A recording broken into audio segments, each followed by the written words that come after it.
센토크쇼 강적들. 네, 이제 대한민국의 운명이 결정이 됩니다. 대통령 탄핵, 인용이냐, 기각이냐. 헌정사상 초유의 역사로 남게 될 대한민국. 우리는 어떤 나라에서 살게 될까요? 자, 모든 국민이 밤잠 설치면서 기다릴 탄핵 최종 선거를 놓고 이 헌법재판소의 속사정을 자세히 알려주실 분을 저희가 모셨는데요. 전 헌법재판소 연구관 출신 노희범 변호사와 함께 알아보겠습니다. 반갑습니다. 어서 오세요. 네, 반갑습니다.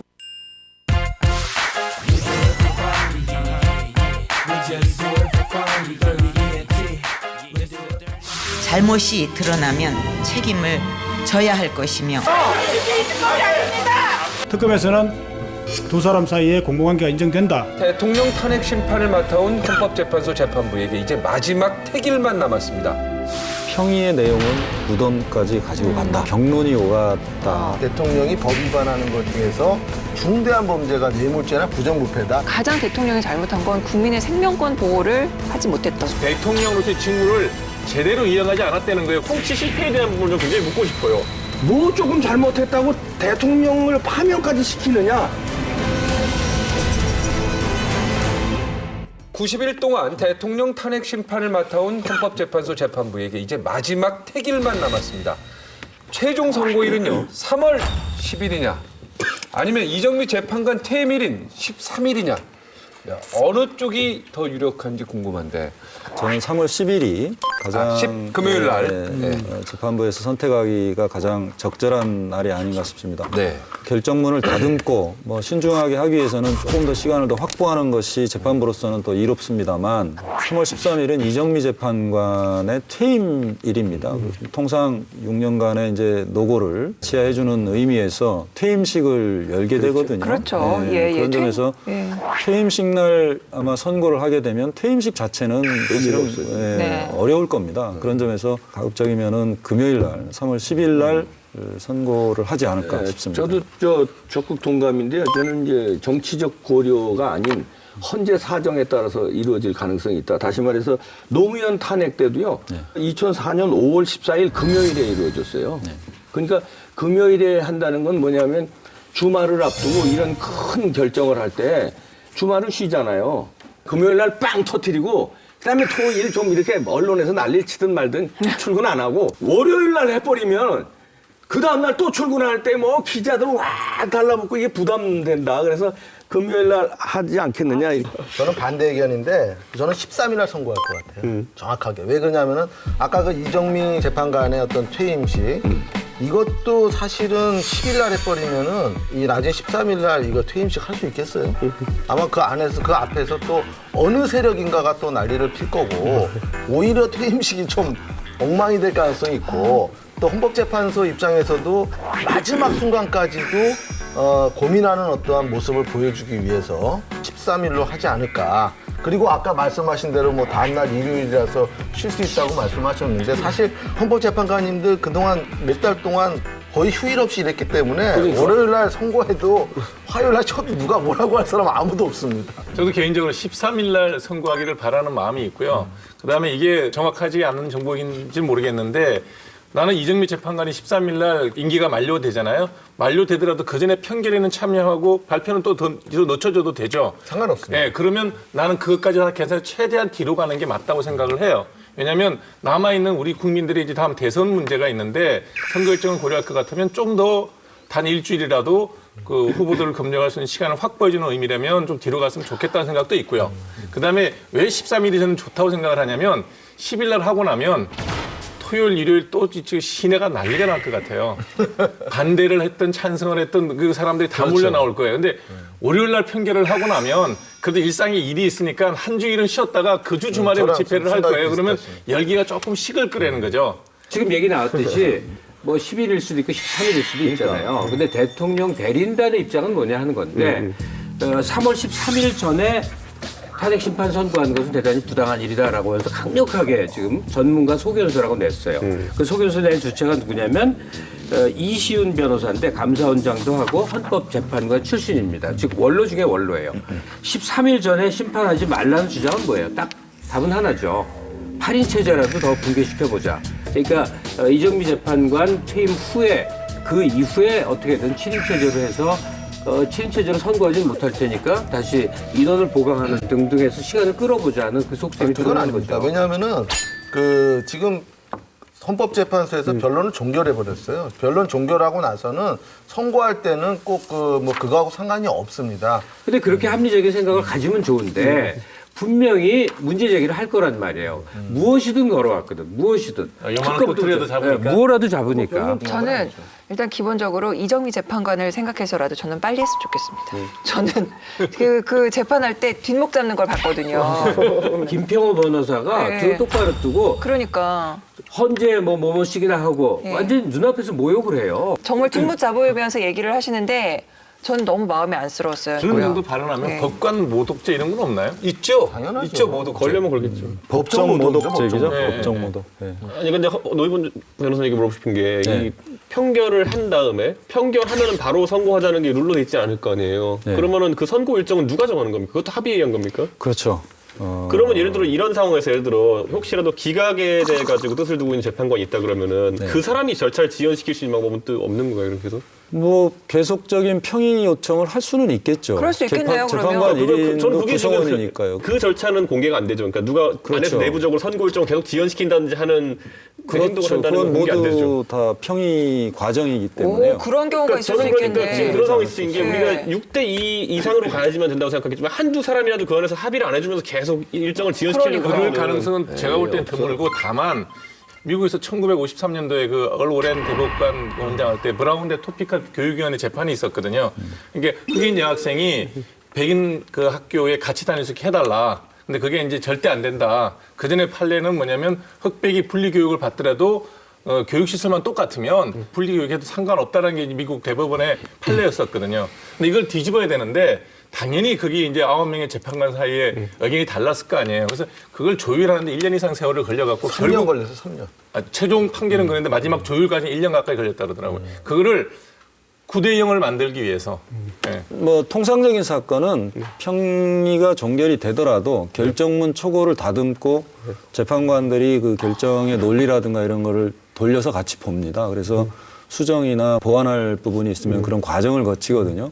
그래서 평의가 종결되더라도 통상적인 사건에서는 뭐 한 달, 두 달씩 선고가 이제 뭐 뒤에 있기도 하는데 이번 사건의 경우에는 아마 상당히 많이 준비를 해놨을 것 같다는 그런 생각이 들고요. 평결이 되면 아마 바로 선고 기일이 아마 지금 지정이 될 그러면은 것으로 보여져요. 이번 같은 경우는 이제 평의를 다 거치지만 이미 판결문은 나와 있다. 기각될 경우, 인용될 경우 나눠가지고 이미 판결문은 써놓은 상태이기 때문에 평의만 끝나면 바로 선고하고 발표가 되는 그런 과정을 이제 거친다고 저는 딱 알고 있거든요. 이미 판결문은 다 써놓죠, 이 정도 되면. 통상적으로 판결문을 써놓고 판결을 하는 것은 아니고요. 양쪽을 다 써놓잖아요, 만약에. 그렇지는 방송이냐 아니에요? 양쪽 시나리오 다 해가지고. 양쪽 시나리오 다 써놓고. 녹화 뜨냐? 녹화는 양쪽 다 해서 녹화 떠? 그렇죠. 뭐 이런 경우 해가지고. 제가 변호사님 한 가지 팁을 드릴게요. 참고로 이분 말씀은 계속 무시하시면 돼요. 아니 충분히 저도 그 얘기를 들었고요. 아니 무시하라는 얘기를 들으셨다니까. 아니야, 그게 아니라. 판결문 인용 기각 다 써놓고 들었다는 거죠. 무시하라는 얘기를 많이 들으셨다는 얘기죠? 좀 적응이 잘 안 돼요. 2016 건나일 대통령 탄핵 사건에 대한 결정 선고는 2017년 3월 10일 11시에 하기로 한다. 선고에는 방송 생중계를 허용할 예정입니다. 이 헌법재판소의 탄핵 선고는 어떤 절차에 의해서 이루어지는 건가요? 통상적인 사건의 선고와 동일할 것으로 보입니다. 우선 재판정에 재판관들이 들어와서 착석을 한 다음에 사건명과 사건 번호를 호명하고 선고하겠다고 선포한 다음에 결정 이유를 먼저 요지를 낭독을 하게 됩니다. 재판장이. 그리고 나서 최종적으로 대통령을 파면할 것인지 여부에 대한 주문을 선고하게 됩니다. 그 인용 결정의 경우에는 피청구인 대통령을 파면한다. 라는 그런 결정을 하게 되고요. 탄핵 사유가 없다라는 의미로 기각할 때는 이 사건 심판 청구를 기각한다라고 하고요. 뭐 절차적인 위법 사항이 있어서 뭐 적법 요건을 충족하지 못했다 그러면 이 사건 심판 청구를 각하한다라고 이제 결론을 내는데요. 한 가지 이제 이거는 만장일치가 됐을 때고요. 이제 소수 의견이나 반대 의견이 있었을 때는 결정 이유 견해를 나눠서 이제 낭독을 하게 되는데요. 통상 다수 의견의 재판장이 이제 같이 있는 경우에는 다수 의견의 결정 요지는 재판장이 낭독하고요. 소수 의견이나 반대 의견이 있는 경우에는 당의 소수 의견이나 반대 의견을 낸 재판관이 그 결정 이유의 요지를 낭독을 하게 됩니다. 그러면 대통령은 어느 시점에 그럼 파면이 되는 거예요? 주문 선고가 내려진 즉시 예, 법률상의 효력은 바로 생깁니다. 근데 이 지금 탄핵 선고 날이 지금 정말 전 국민의 관심사다 보니까 이거를 진짜 직접 가지 못하는 대다수의 국민들이 이걸 지금 생중계로 보고 싶어 하시는 분들이 많아서 이 생중계가 과연 가능할까요? 2004년도 노무현 대통령 탄핵 재판 당시에는 그 방송하고 인터넷에서 이제 현재 심판 과정이 생중계되긴 네. 됐었거든요. 그때는. 네. 근데 이게 어떻게 생중계되는지 모르겠어요. 방송사 카메라가 들어갔는지 아니면 자체 헌법재판소에 있던 그 카메라를 통해서 외부로 신호만 송출된 건지 그거는 잘 모르겠어요. 우선 당일 선고하는 내용은 음성으로는 다 중계가 되고 있습니다. 지금 헌법재판소의 변론이나 선고 과정은요, 그 헌법재판소 자체 내 카메라로 다 동영상을 찍어가지고 선고나 변론 절차 이후에 아마 3, 4일 정도 걸릴 겁니다. 다 헌법재판소 홈페이지에 다 올려놓고 있습니다. 그래서 모든 국민들이 변론 과정이나 재판 절차에 대해서 전 과정을 동영상으로 시청할 수가 있습니다. 다만 이제 모든 변론 과정을 생중계하지 않는 이유는 재판관들이 카메라를 의식해서 자유롭게 그 재판을 진행하기가 어려운 측면이 있습니다. 그리고 과장된 정치적인 그런 발언들 이런 것들이 오히려 신성한 재판 과정에서 정치의 어떤 장으로 변질되는 그런 것들을 막기 위해서는 오히려 생중계를 하지 않고 있고요. 미국의 연방대법원은요, 절대 카메라나 사진도 못 찍게 합니다, 사실은. 그래서 미국의 연방대법원 판사들의 신문에 나오는 거 보면 이 카툰으로 그림을 그려가지고 대부분 나오게 됩니다. 그걸 아직도 고수하는 이유는 재판정만큼은 대중의 어떤 여론이나 인기에 의해서 이루어져서는 안 된다는 것을 확고한 신념으로 삼고 있는 건데, 변론 과정 절차는 생중계를 안 했지만 선고하는 것은 헌법재판소의 결론을 그냥 국민들한테 고지하는 것이기 때문에 생중계 요청이 있으면 재판부에서 아마 고심을 해서 아마 허가를 하지 않을까 싶습니다. 그리고 또 무엇보다 생중계가 필요한 건요. 우리가 헌법재판관 중에 알고 있는 얼굴이 누가 있어요? 이정미 재판과 강일원 주심 정도예요. 은퇴한 또 박한철 소장 정도. 나머지 분들은 긴가민가 하거든요. 그런데 위해를 가하려는 세력들은요, 정확히 그 사람들을 알고 있습니다. 어느 골목에서 무슨 짓 할지는 몰라요. 결정을 내렸을 때 이분들이 위험할 거다 그러면 노출이 가장 안전할 때가 있어요. 어느 정도일 때는 그 사람을 숨기고 대중에게 얼굴을 안 드러내야 되는데 누군가의 표적이 되면요, 대중이 그 사람을 알면 그 표적을 못 건드립니다.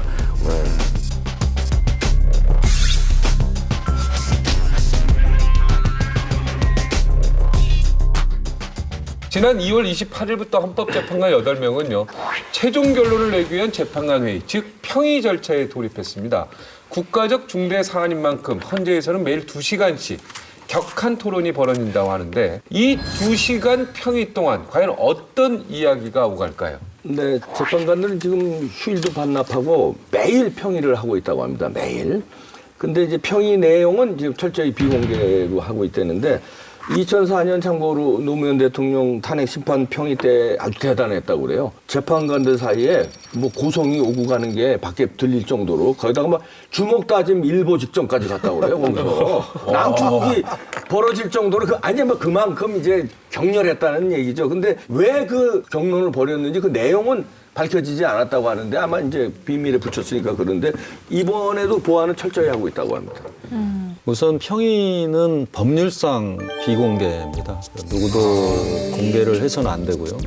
선고 이후에도 공개를 해서는 안 된다는 거죠. 그래서 재판관들 사이에서는 하나의 격언이 있는데, 평의의 내용은 무덤까지 가지고 간다라고 얘기를 하고 있습니다. 그래서 이번 사건 같은 경우도 도청과 감청을 방지하는 그런 장치들이 다 되어 있고요. 지금 현재 재판관들은 외부인과의 어떤 전화 통화라든가 뭐 이메일 등 접촉을 차단하고 있는 것으로 알고 있습니다. 결국은 평의 과정이 밖으로 새어 나아가 됐을 때 문제점 이런 것들을 철저히 보완해 유의를 하는 것으로 알고 있습니다. 그 연방 대법원 미국 같은 경우에는 저기 평이 들어가면 커피 심부름도 안 시킨다며요. 그런 걸로 알고 있습니다. 근데 평의 내용의 비공개를 위해서 대법관 외에는 전혀 안 들어가고요. 그 마지막 대법관, 그러니까 말하자면 서열이 가장 낮은 대법관이 도어맨이라고 합니다. 평의실의 문을 열어주고 마지막에 문을 닫고 들어간다는 거죠. 도어맨이라고 해요. 그러면 노무현 대통령 그 탄핵 평의 때 뭐 주먹 다짐 일보 직전까지 갔다 이런 얘기까지 나올 수 있다면 그건 저 모자 쓰는 씨도 소설 쓰는 거죠? 아니. 저도 뭐 자세한 얘기는 못 들었는데요. 네네. 뭐 지금 말씀하신 대로 경론이 오갔다 라는 얘기도 들었고요. 맞잖아. 또 마지막 선고 즈음까지 소수 의견을 가진 재판관들이 결정 이유를 표시하고 싶은데 법에 명문의 규정이 없어서 소수 의견을 표시하지 못한다라는 것을 그 결정문에 표시를 해놨습니다. 그만큼 결정문에 표시할 정도라면 얼마나 경론이 오갔고 그런 과정이 있었기 때문에 2005년도에 모든 헌법재판의 어떤 결정에 있어서 소수 의견이나 반대 의견, 어떤 의견을 낸 재판관은 의견을 결정문에 표시하여야 한다라고 규정했습니다. 이거는 표시할 실명제가 되는 거죠. 실명제가. 표시할 수 있다가 아니고 해야 된다. 표시하여야 한답니다. 머스트로 바뀐 거죠. 법 자체가 메이에서. 개정된 거죠. 네.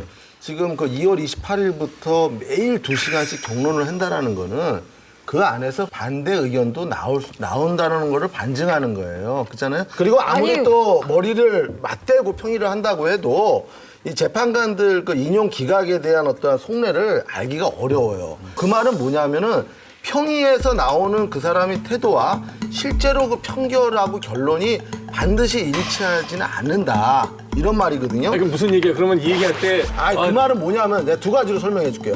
한 가지는 페이크일 수도 있어요. 자기가 이런 생각을 가지면서 다른 식으로 이렇게 얘기할 수도 있고 또 한 가지는 자기가 처음에는 A라는 의견을 가졌는데 수많은 평의를 하다가 보다가 마지막 결론을 할 때는 생각이 바뀔 수도 있다는 거죠. 그리고 실제로 그 헌법재판소에서 했던 다른 사안을 보면은 결정하기 35분 전에 서로의 의견을 확인했대요. 그래갖고 한 전직 재판관이 뭐라고 말했냐면 헌법소원 평의를 할 때 마치 위헌인 것처럼 얘기하던 동료 재판관이 실제로 평의를 할 때는 합헌 결론을 내려버렸대요.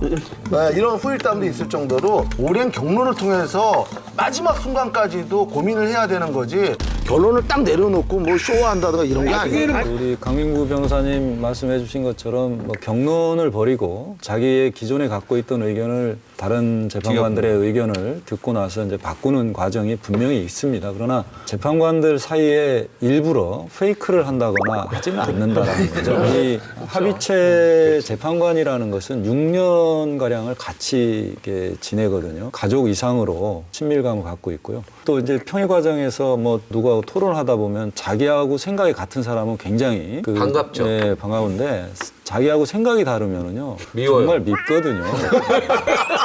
재판관들도 자기하고 의견이 달랐을 때에 대한 상실감 이런 것들 많이 느끼게 됩니다. 그래서 미국의 연방 대법관들도 이 상대가 자기한테 어떤 공격적인 발언을 했을 때 감정을 추스르기 위해서 상대 재판관을 호명하는데 앞에다 가장 존경하는 나의 동료 재판관 누구이라는 표현을 항상 쓴다는 거예요. 그래서 국회의원들이 맨날 그렇게 얘기하는군요. 맨날 존경하는 의원님. 그래서 속으로는 아니라는 속으로는 얘기야. 아니면서. 그러니까 그만할 때 약간 그렇죠. 이 짧은 나의 뭐 가장 존경하는 절친한 동료 재판관 누구라고 하면서 그 감정이 좀 누그러진다는 거죠. 몇초 그러면서 사이에? 이성적으로 주장을 이제 얘기할 수 있고. 존경하는 김갑수. 그지 이거 둘이 국회의원 아닌 게 다행이다. 왜 그래요? 두 분 서로 사랑하시잖아요. 애증을 간 게 아니야. 아니 근데 궁금한 게 하나 있어요. 지금 이제 평의를 시작했잖아요. 근데 8분의 의견이 다 똑같아. 그러면 쉽게 끝날 수 그러면 있습니다. 그냥 일주일 그냥 이렇게 아니, 그렇지 않을 것 같은 게 제가 대학 시절에 아주 존경하던 교수께서 그 얘기를 해요. 교수는 때로 너무나 당연한 걸 왜 당연한지 설명해야 되는 직업이라고 우리가 상식으로 알고 있는 거. 맞아. 대통령 탄핵 문제에 관해서 우리 일반인이 볼 때는 이러저러저런 생각이 있었는데 탄핵시키면 되지 이렇게 생각할 수 있는데 법조인들이 그것을 법리적으로 설명하는 과정에는 용어 정의서부터 모든 절차까지가 굉장히 아주 치밀하고 섬세한 이야기가 필요할 것 같아요. 그러니까 결론에 대한 의견이 같다 하더라도 해야 될 토론거리는 무척 많을 것이다 이런 생각이 들죠. 네. 자, 한편 헌법재판관들을 향한 신변 위협이 계속되고 있습니다. 지난주에는 이정미 헌법재판소장 권한대행 집 주소는 물론이고요. 단골 미용실까지 공개돼서 큰 논란을 낳았죠. 이런 건 진짜 심각해요. 제가 웬만하면 신문을 다 읽는데 이런 기사가 나오면 헤드라인 뜨면 저는 기사를 읽지도 않아요. 너무너무 참 치사하고 더럽고 이런 짓을 왜 하나 싶은데 천박하다는 생각이 천박하고 그런데 장기정 자유연합 대표가 한 인터넷 라디오 방송에서 이정미 대행의 집은 강남 무슨 동 무슨 아파트 이 대행이 아파트 단지 내에 있는 미용실과 슈퍼에도 자주 출몰을 한다라고 폭로를 하면서 이어서 무장 경찰이 실탄이 든 총을 들고 서 있다는데 우리는 그 아파트 미용실에 가서 머리를 하고 슈퍼 가서 아이스크림이나 사 먹고 오자.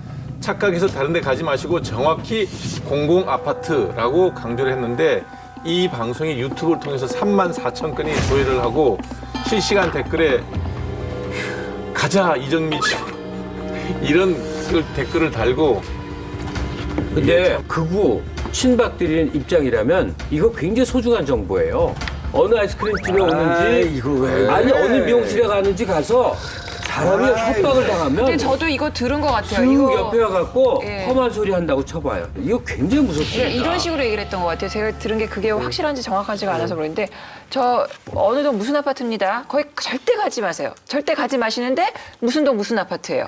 절대 가지 말라는 얘기 가라는 얘기 아니에요. 근데 무슨 동 무슨 아파트예요. 이런 식으로 얘기를 해요. 아니 근데 조폭이 네. 누구를 협박할 때 당사자에게 전화 걸어서 하는 말이 뭔지 알아요? 어디 사시죠? 아유 아이가 은하 유치원 다니던데요. 잘 지내고 네, 있죠. 아니, 근데 이 말 하면 그다음에 이 사람들은 꼼짝 조폭을 못하는 아니니까. 거예요. 근데 실감을 하는 게 여기 방송하시고는 집으로는 전화 안 오잖아요. 저는 병원을 하고 있잖아요. 병원 번호는 공개돼 있어요.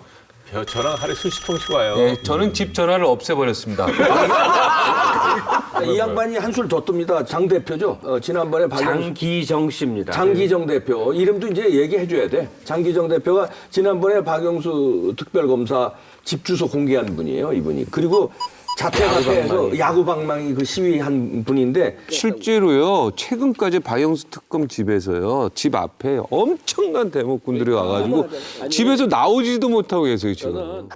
지난달 24일 박영수 특별검사의 집 앞에서 열린 시위 모습입니다.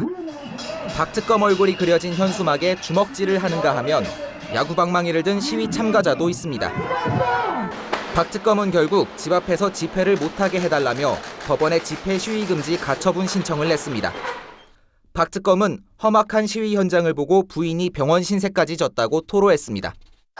가짜 뉴스, 이 페이크 뉴스 지금 온통 별소리가 다 나오고 있어요. 예컨대 박영수 특검이 성추행범이었다 뭐 이런 식이에요. 그러니까 말 같지도 않은 소리인데 그렇다더라 하면 또 열심히 말하는 속성이 있잖아요. 지금 헌재 재판관이 2명이라고도 하고 3명이라고 하는데 탄핵 기각으로 이미 마음을 굳혔다. 그러니까 시간만 끌면 이거는 탄핵은 기각된다. 이거 돌고 있어요. 저도 봤다니까. 뿐만이 아니에요. 지금 박근혜 대통령 탄핵을 주도하는 주도 세력들이 있다. 거기에 검찰에 누구, 언론에 누구 뭐 이런 식으로 몰아갑니다. 이거 완전 페이크, 완전 가짜 뉴스인데 이것도 처벌 안 하고 그냥 가요. 재판관 중에 한 명이 술자리에서 주인들하고 한 말이다라고 녹취록이 돌고 있어요. 그것대로 하면 기각될 것 같거든요. 그거 가짜예요. 근데 장기정 대표가 이런 말을 하는 게 결코 그 박근혜 대통령한테 유리하지 않아요. 오히려 이게 더 불리한 일인데 엑스맨이나 다름없는 겁니다. 이게 완전히 우리나라 법치주의를 흔드는 정말 무법천지로 만들겠다라는 거 아닙니까? 이게 결국은 테러라는 얘기 아니에요? 테러라는 얘기인데 말이 안 되는 얘기죠. 대상이 한 10명쯤이면 무슨 뭐 관리 감독이 돼요. 이게 수천만 명의 전 국민을 향해서 인터넷에 뿌려놨단 말이에요. 그러면 세상에 이상한 사람이 있어요. 예컨대 내가 섬뜩해서 신문에 칼럼을 쓴 얘기를 할게요. 노르웨이의 브레이빅이라고 하는 극우 보수 저 정도는 아니겠지. 극우 보수 존경하는. 네, 존경하는. 그 브레이빅이 어떤 짓을 했냐면 청소년 그 수련 캠프에 가서 좌파들은 다 죽여야 된다서 고등학생 83명인가를 그냥 사살을 했어요. 총을 가져갔어. 그게 얼마 오래된 일도 아니에요. 한 5, 6년 전 일이에요. 정신병자 아니에요? 예. 아니, 좀잘 멀쩡한 사람이에요. 멀쩡한 사람인데 극우, 우파 신념을 갖고 있는 사람이에요. 요는 우리나라 사이트를 뚝 봤는데 브레이빅을 막 칭송하면서 좌파 빨갱이를 소탕할 우리의 브레이빅은 왜 없는가 이런 식의 그 극우적 선동 또 백색 테러적인 행위가 아직 큰 사건이 안 나서 그러는데 사건이 나야 꼭 뒷감당을 하겠냐고요. 노변호사 선생님. 대표적으로 이 장기정이라는 분이 이정미 재판관의 신상 다 노출했잖아요. 예상 가능한 법리 적용이 어떤 게 있습니까? 처벌을 한다면. 개인정보보호법에 위반이 될 것 같습니다. 분명히. 그리고 재판의 결론에 영향을 미치게 한 어떤 위협적인 의도가 있었다면 뭐 협박죄도 가능하다고 보여집니다. 공무집행 방해도 될 수 있어요. 어쨌든 지금 이정미 재판관은 공무를 집행하는 공무원인데 사실상의 협박이거든요. 그렇죠. 너한테 어떤 린치를 가할 수 있다. 너네 가족과 너를 어떻게 할 수 있다. 이런 거를 조장하는 거기 때문에 이거는 폭행은 아니지만 협박은. 그러니까 조폭이 쓰는 수법과 똑같은 거 아니에요? 그렇다면 그거는 공무집행 방해로 가능하다. 네. 헌법재판소를 향한 이런 그 신변 위협에도 불구하고 이철성 경찰청장은요. 하나의 말까지 일일이 수사할 입장은 아니다. 단순 발언까지 경찰이 수사하는 것은 지나칠 수 있다. 네, 이렇게 말해서 논란을 낳았습니다. 지금 탄핵 심판이 진행되고 있는 재판관들에 대해서 개인정보를 유출하는 행위는 재판의 독립에 위협을 가하는 아주 심각한 명백한 범죄 행위라고 저는 생각이 됩니다. 네. 그래서 이런 분위기 자체가 굉장히 후진적인 사회고요. 그럼요. 헌법 재판관들이 헌법과 법률에 따라서 재판할 수 있는 분위기 조성이 안 된다면 과연 이게 올바른 결론을 낼 수 있겠는가. 그리고 우리 사회가 왜 이런 사람들을 그냥 용인해 줘야 되는지. 그리고 경찰의 총수라는 경찰청장이 가볍게 이렇게 대처했다는 거에 대해서는 굉장히 유감스럽게 그지없습니다. 오히려 면밀히 검토해서 범죄가 된다면 단호히 엄단을 하겠다라고 표현을 했어야 되는 것이 아닌가 싶습니다.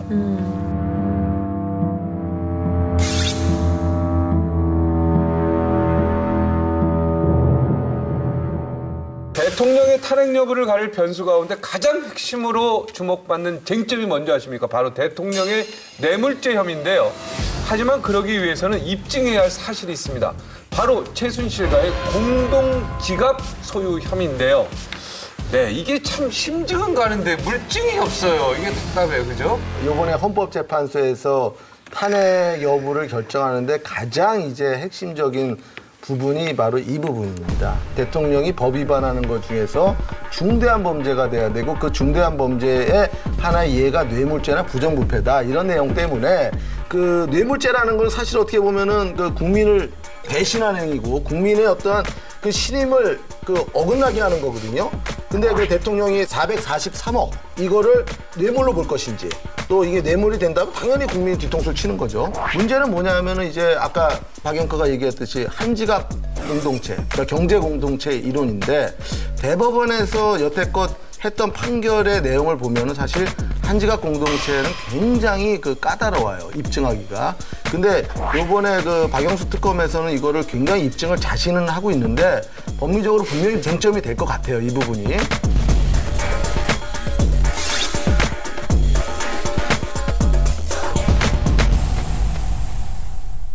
저는 이번 탄핵 그 선고에 있어갖고 이 뇌물죄 성립 여부에 대해서는 별로 현재 판단에 영향을 주지 않으리라는 생각이 들어요. 뇌물이요? 예. 검찰의 수사 기록이라든지 그 특별수사의 수사 기록 자체가 현재 다 넘어가 있지도 않을 거고 더군다나 검찰 기록이 넘어갔다 한들 형법적으로 확정 판결되지도 않은 걸 가지고 헌재에서 이래라 저래라 얘기할 수가 없죠. 저는 이번 탄핵은 박근혜 대통령이 대통령으로서의 역할을 제대로 수행하지 못했다, 잘했다. 이게 탄핵의 핵심 사유가 된다고 저는 봐요. 그래도 가장 문제가 되는 게 뭐냐. 저는 이렇게 생각을 해요.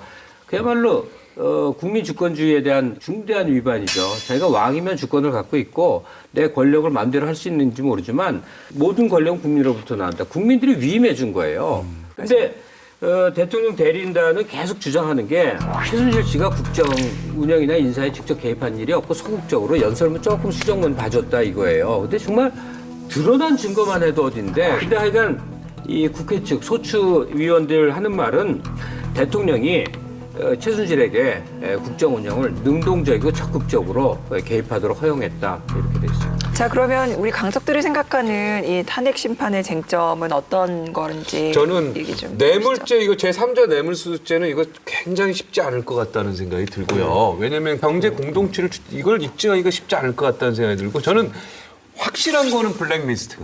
저는 블랙리스트는 오히려 곁가지고요. 지금 터지니까 블랙리스트가 커 보이는 거죠. 블랙리스트 가지고 탄핵이 안 됐을 거예요. 근데 우리 국민이 준 대통령에서의 헌법을 수호를 못한 거. 저는 근데 이런 헌법을 말하는 지점 중에 지금 보면 우리가 굉장히 화나는 지점이 따로 있고요. 나중에 걸릴 지점이 따로 있다 보거든요. 그러니까 저는 근데 여기서 느낀 뭐냐면 대충 보니까 뭐 자격이 없는 것 같다. 이 정도로 해가지고는 아무도 납득하지 않을 거기 때문에 오히려 저는 여기서 굉장히 날카롭게 이성적으로 법리적인 것들을 제시해야 된다 보거든요. 그런데 예를 들어 아까 말한 뇌물죄 같은 경우에는 공동지감론이 좀 부실한 측면이 있고요. 인사 문제들을 직권남용으로 좀 엮으려고 하지만은 사실 넓은 틀에서 보면 인사 추천입니다. 그것도 보면은 또 그렇게 엮자고 하면은 그러니까 인사 추천의 경로 자체가 그러면은 인정되느냐 안 되느냐 이런 식으로 가게 되는 건데 저는 지금 그래서 헌재가 이거 설명할 거 빨리 잘 찾아야 된다 봅니다. 이거 설명 안 되면요. 이준석 씨가 생각하는 예. 박근혜 대통령이 탄핵돼야 하는 가장 중대한 사유가 뭐냐. 그러니까 저도 이준석 그렇게 하지 말아요. 제가 화나는 지점은 아까 갑수님 얘기하는 똑같아요. 어떻게 이렇게 통치를 할 수 있느냐. 통치 실패에 대한 부분을 좀 굉장히 묻고 싶어요. 그런데 이거를 다수의 국민들이 특히 탄핵의 기각에 대해서 지금 생각하고 있는 사람들이 받아들이려면은 그래, 그건 내가 인정. 그래, 그건 잘못했다. 그러니까 나도 탄핵에 대해서 뭐 절차적인 이의나 아니면 이런 걸 나중에 사후에 제기하지 않겠다라는 게 있어야 되는 거거든요. 그거 없이 그냥 대충 보니까 못할 것 같잖아. 이런 거 갖고는 안 돼요, 지금. 이준석 씨는 뭐라고 생각하냐 말이야. 저는 구체적으로. 뇌물죄가 크다 봐요, 저는. 뇌물죄로 뭔가 그런데 이 상황에서 이거를 뭐 공동지감론이라든지 이렇게 갔을 때는 좀 빈약해요, 제 생각에는. 자, 세월호 참사 당일 대통령 행적을 두고 제기된 생명권 보호 의무 위반도 재판관들이 어떤 판단을 내놓을지 주목되는 부분 중에 하나입니다. 이 대형 사건 사고에 대한 대통령의 법률적 책임을 규정하는 최초의 사례가 될 수 있기 때문이죠. 근데 이제 여기에 대해서 이제 변론을 하는 대통령 측의 대리인단의 이야기가 이제 나왔는데 국회 탄핵소추위원 측이 먼저 했던 말은 뭐냐면 결국 지휘 총책임자로서 이 상황을 좀 파악하고 좀 관리하고 사고 대응을 하라는 그런 지시 같은 걸 하는 부분에 있어서 미흡했다라고 이제 얘기했는데 그래서 뭐 국민에 대한 총체적 배임 행위라고 이렇게 규정을 지었어요. 그랬더니만 대통령 대리인단 측은 대형 사건 사고에 대해서 대통령에게 책임 묻는 거는 조선시대 논리다라고 이렇게 옛날에 뭐 조선시대 가뭄이 들면 왕이 잘못해서 그렇다 뭐 이런 거랑 비교한 거죠 이제. 그렇죠. 대통령 대리인단 그 변론이 또 다른 것도 있는데 이게 뭐냐면 대리인단 소속의 그 이동업 변호사 이분이 그 최종 변론에서 뭐라고 말했냐면은 정치적 무능력이나 정책 결정상의 잘못은 탄핵 심판의 판단 대상이 되지 않는다. 이렇게 주장을 했습니다. 그 최순실이 그 국정농단과 청와대 참모진들의 인사 전행이 위법이긴 하지만 이러한 사실을 알지 못해 방치한 대통령의 잘못은 무능이지 탄핵 사유는 아니다. 이렇게 변론을 했죠. 왜 세월호 사건이 일어났냐에 대해서 뭐라고 얘기한 게 아니잖아요. 그렇죠. 그 사건이 일어난 이후에 그걸 어떻게 대처했냐를 가지고 계속 국민들이 문제시 삼은 건데 자꾸 우리가 책임을 묻는 게 대형 사건 사고가 일어난 거 대통령 탓이다라고 얘기한 거로 몰아가는 건 그거는 아닌 것 같다는 거죠. 중요한 얘기를 한번 들어보면 김영삼 대통령 시절에 삼풍백화점에서 500명 이상 죽었어요. 네. 성수동에서 20몇 명 죽었어요. 네. 그다음에 구포에서 열차 사고 나서 또 몇십 명 죽었습니다. 그 많은 육해공무원 사건이 있었을 때 대통령 탄핵 얘기는 안 나왔어요. 왜냐하면 수습할 수 있는 시간이 있을 때는 수습을 최대한 다 했고 그렇죠. 그 자리에 대통령이 가서 자기가 해야 될 사과부터 시작해서 대책까지 성실히 했습니다. 이런 상황들을 사과와 대책을 빨리빨리 하는 게 대통령의 일인데 네. 자, 똑같은 사건이 2003년도 2월 18일 날도 있었습니다. 대구 지하철 화재 사건이 있었어요. 190명 이상이 죽고 20몇 명이 실종도 돼. 아이 시신도 찾지도 못했어요. 100몇십 명의 부상자가 있었습니다. 김대중 대통령 정권 말기예요. 그 사건 났을 때도 탄핵 얘기가 나왔냐? 그렇지 않았어요. 대통령이 사과하고 수습을 하면 되는 거예요. 그런데요. 이 대통령 측 대리인단은 지난 4일 헌재에 동영상 하나를 제출했는데 세월호 참사 당일날 대통령의 중대본 방문 직전에 차량 한 대가 이 중대본 정문으로 돌진하는 사고가 나서 방문이 늦어졌다는 이야기입니다. 하지만 언론사들이 역시 취재를 딱 했더니 이 영상 속에 있는 차량은요. 중대본으로 돌진한 차량이 아닌 것으로 확인됐습니다. 그래서 대통령 측 대리인단도 황급히 말을 바꿨는데요. 차량을 빼내라 대통령이 중대본을 방문하는데 장애가 됐음을 입증하기 위한 것이지 차량 질주 사고가 있었음을 입증하는데 방점이 있었던 것은 아니다. 대리인단에서 자료의 문구를 고쳐서 다시 제출하겠다고 설명했습니다. 그래서 하는 얘기인데 우리 흔히 쓰는 말로 막 던진다 하는 표현 있죠. 지금 대리인단들이 막 던지는 거예요. 이것도 영상이 1분 10초짜리네. 사건 사고 전부 다 찍혔으면 그걸 다 내야 될 거 아니야. 1분 10초짜리 마치 사고처럼 보이는 그것만 냈어. 그다음에 왜 미리 안 내? 최종별로 끝난 다음에 내는 이건 또 뭐냔 말이에요. 그다음에 언론에서 문제 제기해서 이거 차 빼는 거 아니야? 사고 아니지 않아요? 그랬더니 아 그런 거 같냐고 금방 뒤집을 만큼 엉터리 이런 것을 지금 대리인단이 하고 아니 그리고 있기 청와대 때문에 문이 한 개도 아닌데 그럼 딴 데로 딴 데로 나가고 나가면 되지. 자전거 타면 그 5분도 안 걸려요. 그러니까 하나를 청와대. 보면 열을 하는 건데 자전거 타도 돼요. 주차 안 해도 돼요. 지금 이 대통령 측 대리인단이 얼마나 억지를 부리고 있는가에 아주 핵심적인 사실이 뭔가 차례예요. 하나라도 막 건지려고 막 이렇게 전전구구에 있는데 뭐가 딱 나타났어. 그래서 이거면 되겠다. 그리고 이런 기회에 우리나라 경찰 오토바이 그 있잖아요. 멋진 거. 그거 뒤에 타고 가도 되지. 얼마나 좋아. 자, 대리인단이 이거 낸 동영상 어떻게 생각하십니까?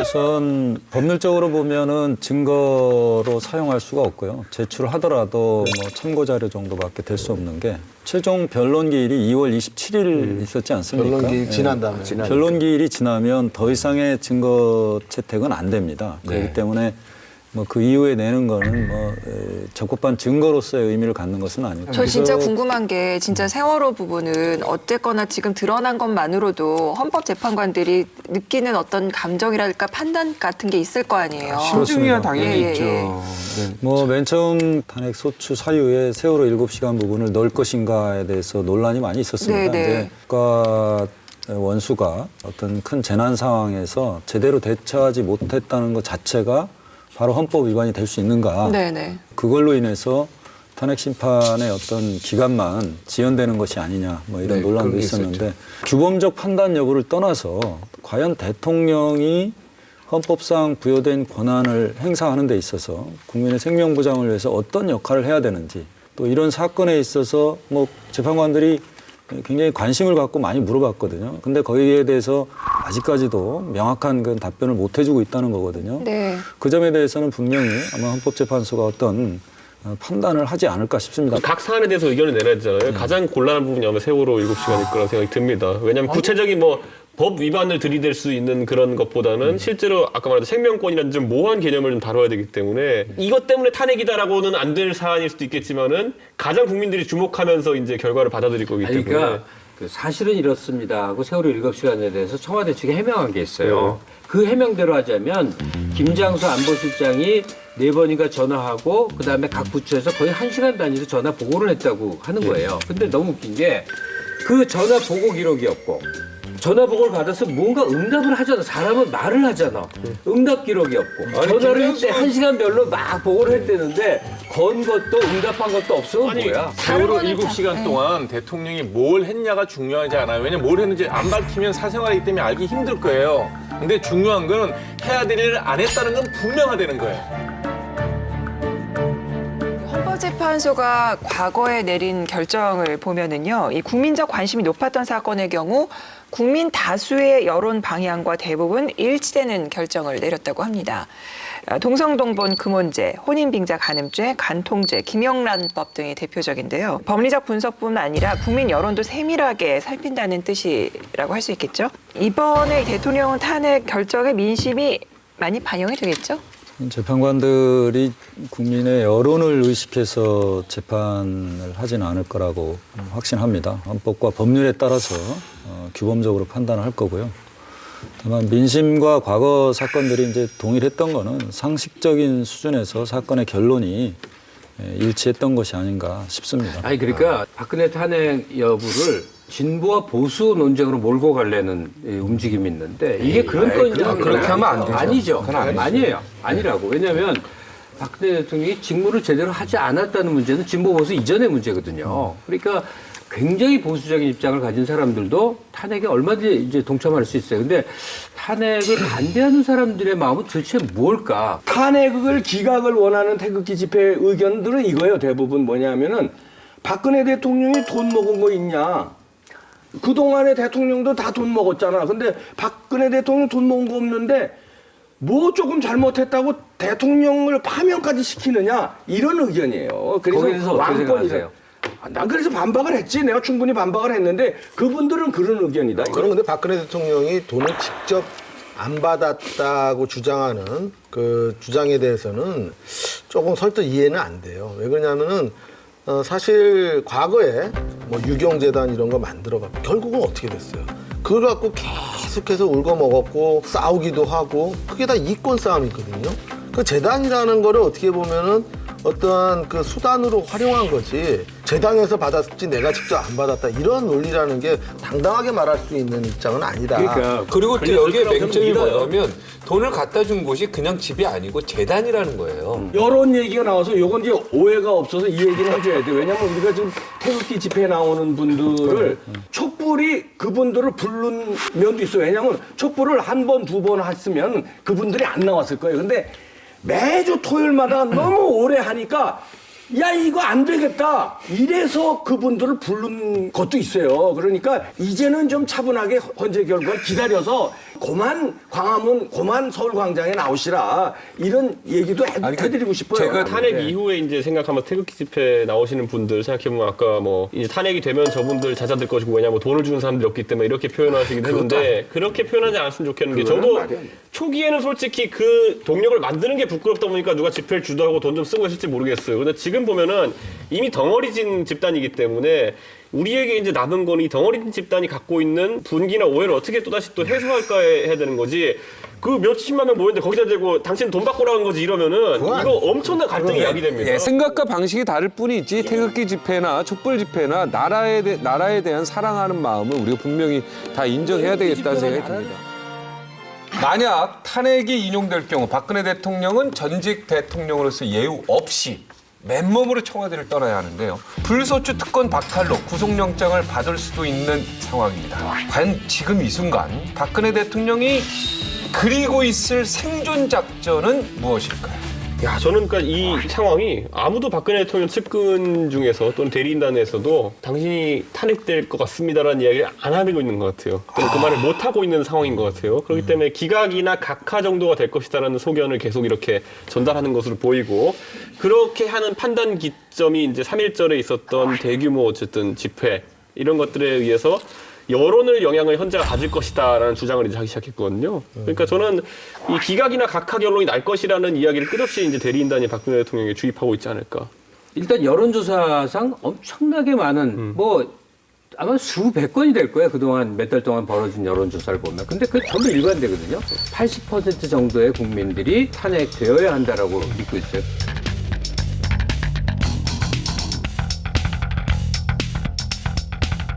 그랬더니 온갖 트집을 다 잡습니다. 응답률이 낮다. 이건 미국의 응답률하고 좀 유사하게 나오는데 20% 정도의 응답률인데 지금 보면 그 친박 집회를 하는 사람들 입장에서 보면 불복 투쟁을 바로 할 것 같습니다. 헌재 결정에 동의할 수 없다라고 불복 투쟁을 할 것 같고 박근혜 대통령도 무언가 버티지 않을까 하는 생각인데요. 그러지 않기를 바랍니다만 탄핵이 이제 선고가 내려지기까지 남은 기간 동안 혹시라도 뭐라도 하려고 하지 않을까? 또 계엄령 얘기하려고 그러죠. 계엄령은 현재도 불가능할 테니까 최후의 몸부림이라도 할 성정이지 조용히 탄핵 인용을 기다릴 사람인가라는 생각이 들어요. 몸부림이 하겠죠. 박근혜 대통령이 왜 그렇게 자꾸 지금까지 버티기를 하냐면요. 나는 감방에 가기 두려워서 그렇다고 봐요. 이미 텔레비를 통해서 여론조사 이런 거 신문을 통해서 탄핵 찬성이 80% 정도 나온다는 거 알잖아요. 근데 내가 끝까지 버텨야 감옥은 내가 안 간다. 감옥 안 가는 거를 최대의 목표로 삼아서 지금 버티기를 하는 거지 탄핵 가지고 왜냐면 대통령 임기는 어차피 탄핵 되나 안 되나 몇 달 차이 안 나. 그렇잖아요. 1년 차이 나죠. 2월 말까지인데 임기가. 아니 대통령 선거 끝나면 만약에 권력이 끝나는 건데 만약에 공식적으로는 2월 침시까지 합니다.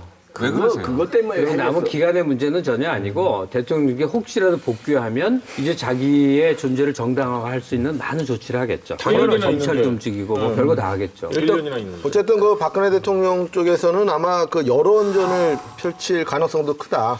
이런 관측도 나오는데 지난 3.1절 박사모 회원들에게 그 보낸 편지도 비슷한 맥락이 아닐까 싶습니다.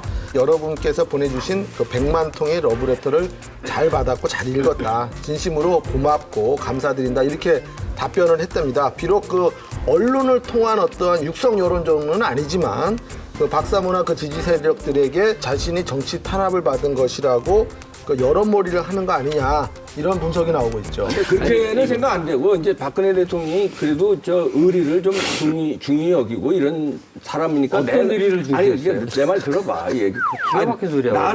내가 이렇게 잘못을 하고 온 국민한테 이렇게 비탄을 받고 있는 와중에도 박사모가 그래도 나를 위해서 맨날 태극기 들고 나와서 응원하고 저렇게 하는 거 보면은 너무 고마운 거야, 개인적으로. 고마우니까 그 고마운 표현을 한 거고, 진심으로 고맙지 않겠어요? 나 같아도 고맙지. 아니 그러지 말라고 말을 해야 맞는 그러니까 거예요. 이거를 근데 좀 이 여론전이라는 거에서 지금 드러나는 또 한 가지, 봉 교수님이 그렇게 보셨지만 숨어 있는 한 가지가 뭐냐면은 원래 우리가 박사모를 대표 박근혜 팬클럽이라고 이해하고 있지만은 실질적으로 2007년도에 이렇게 표현하면 그렇지만은 약간 밀려난 조직이거든요. 그게 왜 그러냐면 2007년도에 대선 때 이명박 대통령이랑 경선 지고 난 다음에 박근혜 대통령이 이명박 지지 선언을 하게 됐는데 박사모의 이제 정광용 회장이죠. 정광용 회장이 그때 독자적으로 이회창 지지 선언을 해버립니다.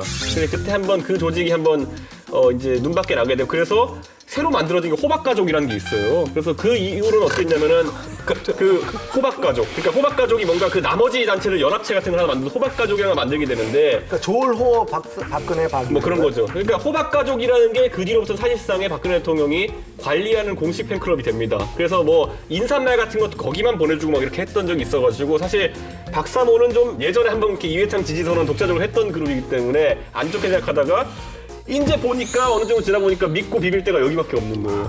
자, 한편 이 박 대통령이 최종 변론에 제출한 서면 진술의 마지막 단락이 잔잔한 파문을 일으키고 있습니다.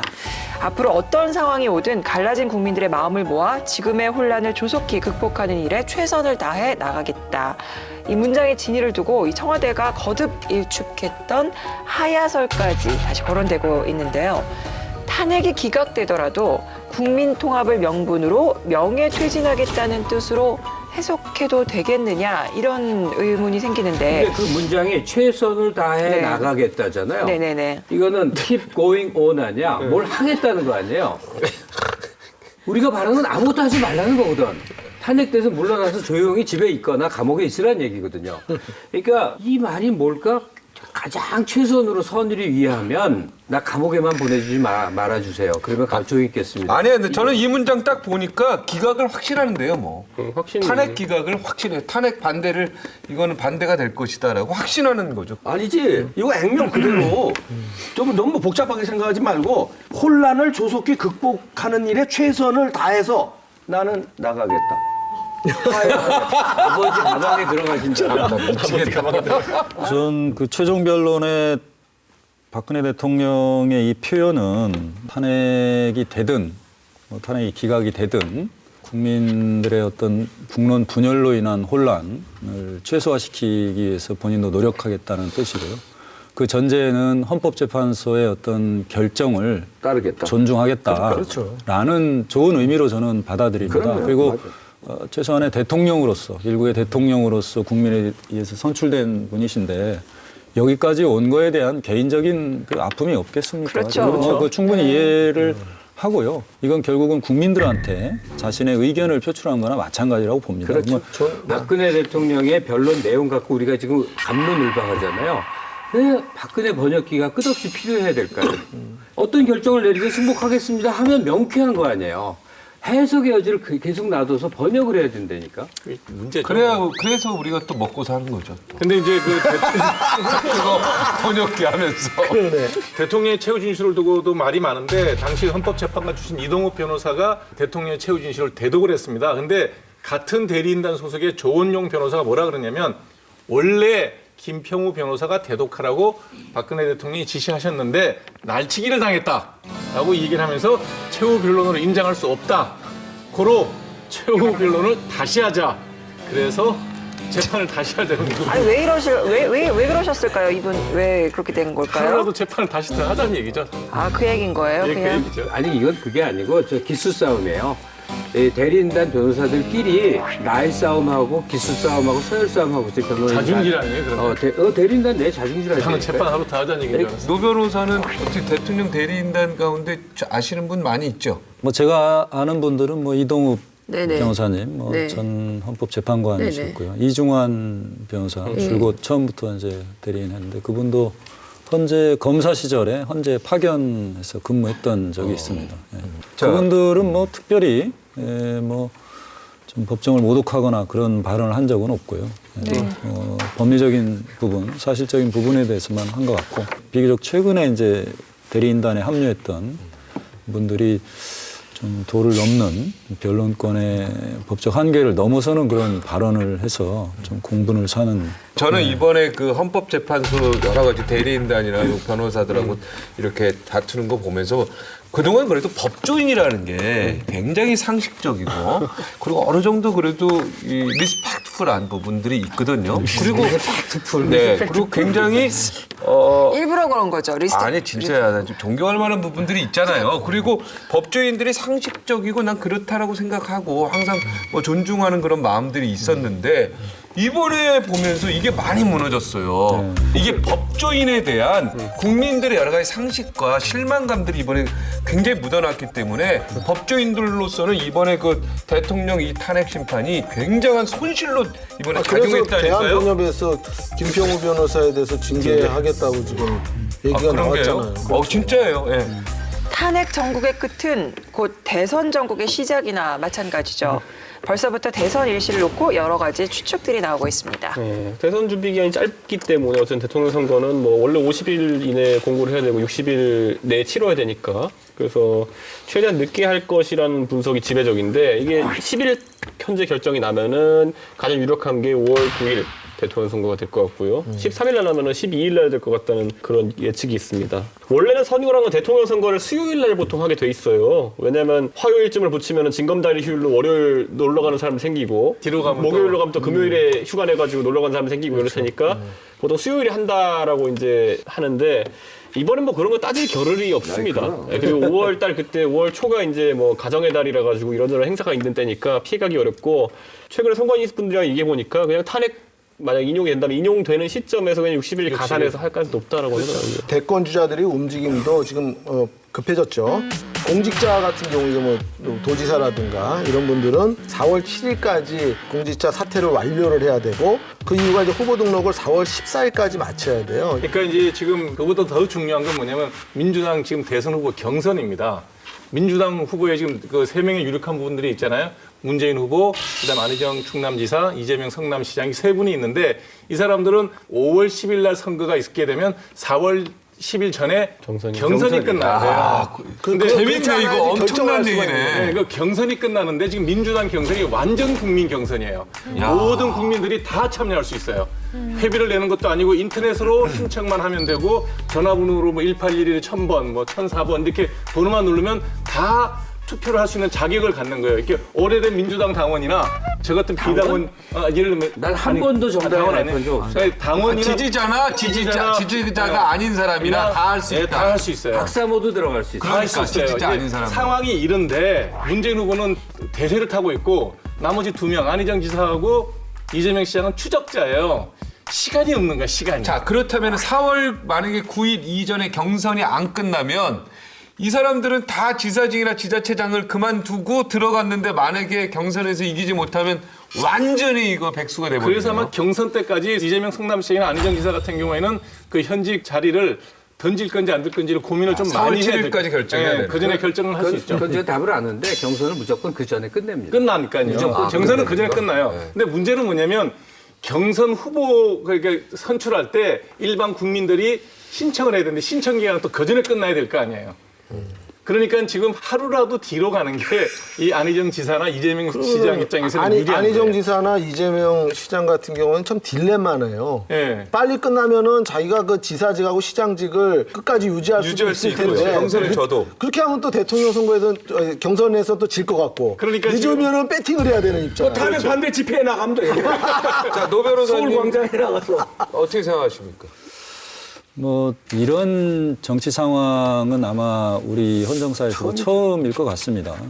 전혀 사실은 국민들이 대한민국호를 이끌어갈 새로운 선장을 뽑는데 뭐 정책다운 정책을 아마 지금 접해본 적이 없습니다. 그리고 우리 국민들도 어떤 여론이나 바람몰이 이런 것보다는 대한민국을 이끌어갈 어떤 지도자를 뽑는 데 있어서 정책 선거가 돼야 될 것 같고요. 후보자들도 좀 밀도 있게 유권자들에게 어필하고 유권자들이 정말 선택할 수 있도록 이런 제도적인 어떤 노력들이 필요할 것 같습니다. 그러면은요, 이게 지금 탄핵 결정을 하면 60일 있는데 자진하야를 하면 언제예요? 그것도 마찬가지입니다. 그것도 60일이에요? 60일입니다. 지금 우리 노 변호사님께서 말씀하신 거 정말 중요한 말씀하셨는데요. 이번에 우리가 탄핵이 만약에 된다 하더라도 그 다음 대선을 뽑을 때는 정말 냉정하게 봐야 된다고 봐요. 홧김에 했다든가 뭐 이런 정책 비교도 안 해보고 그냥 이미지로 선거를 하게 되면은 우리는 또 다른 잘못된 대통령을 또 뽑을 수 있어요. 그게 바로 지난 대선이었죠. 헌법재판소의 탄핵 선고일보다 중요한 것은 바로 그 다음 날입니다. 결과에 불복하는 쪽은 분노의 광장으로 뛰쳐나올 것이 뻔하기 때문인데요. 대규모 불복운동이 예고되고 있는 가운데 노 변호사, 이 탄핵 정국의 혼란을 최소화하려면은 어떤 방법이 있을까요? 민주시민의 성숙된 자세가 필요하다고 봅니다. 헌법재판소의 결정이 있으면 본인이 지지하던 결론이든 지지하지 않던 결론이든 당연히 존중하고 그게 따라야 될 거고요. 헌법재판소의 어떤 결정에 불복을 한다는 것은 이 헌정질서 자체를 뒤집는 겁니다. 그래. 그럼 있을 수 내란이 없는 되나요? 거예요. 그건 내란이죠. 바로 내란이죠? 네, 네. 국헌을 문란시키는 거예요. 저는 내란죄로 다스려야지. 그래서 정치권에서 뭐 일부 헌재 결정을 승복하자 이런 표현은 정치적인 의미로 받아들이고 앞으로 더 잘해보자 이런 의미로 보지만 대통령 대리인단에서 의도적으로 뭐 어떤 집회에서 탄핵이 인용되면 아스팔트가 뭐 피로 물들 것이다라든가 이런 것들은 정말 국헌을 문란시킬 수 있는 중대한 선동행위다. 그 내란 선동 혐의로 처벌이 가능한가요? 당연히 처벌할 수 있다고 봅니다, 저는. 법원에서 무죄를 받으면 그 이유가 있을 거고요. 탄핵 심판에서 뭐 인용을 되더라도 나름대로 그 이유가 있는 거예요. 탄핵과 법원 판결이 반드시 일치해야 되는 것도 아니라고 봅니다. 그렇죠. 강일원 재판관이 누차 얘기를 했어요. 탄핵 심판은 형사 재판이 아니다. 네. 그리고 탄핵 심판은 변론 절차에 채택된 증거들을 통해서 헌법재판관이 나름대로 파면할 것인가 말 것인가, 대통령의 지위를 박탈할 것인가 말 것인가를 결정하는 거지, 뭐 형사법적으로 이게 유죄냐 무죄냐 이걸 결정하는 것이 결코 아니라는 겁니다. 지금 이제 짚어보는 거예요. 탄핵이 인용됐어. 그러면 보수 충돌은 또 어떻게 할 것이냐. 가능한 시나리오 몇 가지가 있겠죠. 첫째는 그래도 친박의 정체성을 굉장히 견고히 했던 자유당으로 다들 또 결집을 할 것이냐. 친박 집회 연 사람들 민심이라고 해서 그쪽으로 쫙 쏠릴 수가 있고, 야 이제 보수도 새로 태어나야 돼 이래갖고 그 물결이 바른정당 쪽으로 갈 수도 있어요. 그런데 제3의 선택도 충분히 가능합니다. 지금 주도적인 핵심 인물이 잘 가시화되지 않아서 그렇지 보수 세력이 재편될 때 자유한국당의 연장, 바른정당의 연장이 아닌 새로운 지형도가 그려질 수가 있습니다. 약간의 시간은 걸리겠지만 그 제3의 새로운 시도가 있을 때는 오히려 건강한 보수로 거듭날 수 있는 가능성도 보이죠. 한편 지금 야권은 완전히 잔치집 분위기입니다. 신났어요. 너무 표정 관리도 안 하시는 것 같아. 좀 이럴 때일수록 좀 겸허하게 좀 표정 관리 좀 했으면 좋겠는데 뭐 대놓고 지금 그러니까 모든 안 못마땅하냐고. 다 못마땅하죠. 아니 왜냐면 웃어도 못마땅해. 뭐 찡그려도 못마땅해. 숨을 쉬어도 왜 숨 쉬냐고 그래. 범야권 대선 주자 지지율 합계가요 무려 70%나 나와요. 그리고 반대로 범여권은 11%밖에 안 돼요. 자 이런 상황에서 의연하게 대처할 수도 있는데 촛불 집회에 계속 나가서 정치적 활동하시고 사전 선거 운동하는 거 아니냐 이런 의혹도 받을 수 있는 발언들을 막 하고 계세요. 대권 주자라는 분들이 이런 건 좀 지양하는 게 옳다. 집에서 보고. 가만히 있을까요? 자, 아니 할 일이 얼마나 많아요. 의원하게 할 일이 많은데 국회에서 하라 이거죠. 국회에서 정책 얘기할 수도 있고 그다음에 박 대통령이 잘못한 거고 최순실이가 잘못한 거지 야당 지도자들이 자기가 잘했다고 착각하면 안 된다. 제발 조금 자중자애하시고 잘하도록 노력을 하셔야지 최순실이 잘못했는데 내가 잘한 건 뭐냐 개선 장군 뭐냐 내가 정권을 잡은 건 뭐냐 이렇게 하시면 곤란하다. 저게 너무너무 슬픈 그런 이제 뭐 국정농단이 벌어졌는데도 불구하고 대한민국이 가야 될 길은 똑바로 가고 있다고 저는 봐요. 네. 일단 이런 상황에서 피를 흘리거나 폭력이 없었어요. 국민이 위대한 거예요. 그러니까 그게 우리나라가 똑바로 가고 있다는 얘기예요. 지도자들은 잘못했어. 부족하죠. 그런데 이제 그게 또 헌법재판소라는 안전장치를 통해서 국민의 뜻을 모을 수 있는 법적 장치가 잘 작동하고 있고요. 야당 같은 경우에도 보면 집권 대안 세력에서 명백하게 아주 잘하고 있다고 저는 민주당이 현재 스탠스가 좋다고 보거든요. 옛날에 민주당이었다면 이번 경선 과정에서 어떤 형식으로 하든지 기득권을 주장을 했을 거예요. 근데 이번에 문재인 대표를 주축을 한 주류 세력들이 어떻게 되냐 누구든지 좋으니 우리 당에 들어와서 투표해도 좋다. 완전 국민 경선을 받아들였어요. 그걸 보면 민주당은 굉장히 많이 세련됐다고 저는 봐요. 민심을 등에 업고 출범했던 박영수 특검. 박수도 받았고 일부에서는 비난도 받았던 박영수 특검의 석 달. 이들이 수사 결과를 발표했습니다. 박영수 특별검사는 박근혜 대통령의 뇌물 혐의를 한마디로 정리했습니다. 삼성그룹 부회장 이재용이 미래전략실 최지성 실장 등과 공모하여 자신의 경영권 승계 과정에서 도움을 받을 목적으로 회사 자금을 횡령하여 대통령과 최순실에게 뇌물을 공유하고 최순실은 대통령과 공모하여 이재용 등으로부터 뇌물을 수수한 사건입니다. 박 특검은 20분간 발표를 이어갔는데 특검의 한계를 털어놓으며 눈시울을 붉혔습니다. 저희들은 아쉽게도 이 소망을 다 이루지 못했습니다. 다시 한번 국민 여러분께 죄송하다는 말씀을 올립니다. 자, 노 변호사, 이 박영수 특검 활동 어떻게 보셨습니까? 저 개인적으로는 뭐 긍정적으로 평가하고 있습니다. 점수로 몇 점 드릴래요? 글쎄요, 뭐 한 8, 90점. 오, 85점으로 치겠습니다. 80점. 8, 90점이면 85점. 네, 알겠습니다. 특검이 지금까지 해온 뭐 어떤 수사 결과는 이제 궁극적으로 이제 재판에서 이제 결론이 나겠지만 지금까지 뭐 밤낮 없이 열심히 해왔던 것 같고요. 그동안 제기됐던 많은 의혹들에 대해서 어떤 비난을 감수하고 최선을 다했다고 볼 수 있습니다. 돌아가면서 어떻게 좀 얘기해보죠. 이 특검에 대한 평가를. 함익병 선수. 점수 한번 물어봐 주세요. 점수 몇 점? 75점이요. 75점. 정확하게 나옵니다. 네, 제가 평균 낼 테니까 얘기해 주세요. 왜 75점인지도 물어봐 주셔야 돼요. 함익병 75점. 왜 75점? 왜요? 원래 이게 120분을 주고 시험을 봐야 되는데 시험을 90분 만에 시험지 답안지를 걷어간 거예요. 원래 시험 주의를 주면서 자 이거 120분 동안 시험 보는 거야 하고 문제를 줬는데 90분 동안 열심히 풀고 있는데 싹 가져가 봤어. 그래서 4분의 3. 막히고 나서 그럼 점수를 더 줘야지. 그러니까 100점이지. 그 점수 100점 내에서는 만점으로 100점이야. 환산하면 그러니까 75점. 사실상 100점이라고 봐요. 사실상 100점으로 본 거야. 친구는 다 친 거예요. 그렇죠. 왜냐면 그 시간대에 75점을 받았으니까 100점이라고. 시험 감독관이 나쁜 짓 해가지고 아주 좋아. 25점 날라. 네, 아주 좋아. 함익병 원장 75점이라고 그랬죠? 네. 저도 75점인데 이유는 다릅니다. 75점이면 C뿔이에요. C뿔이 대학 성적에서는 좋은 성적 아닙니다. 그렇죠. 예.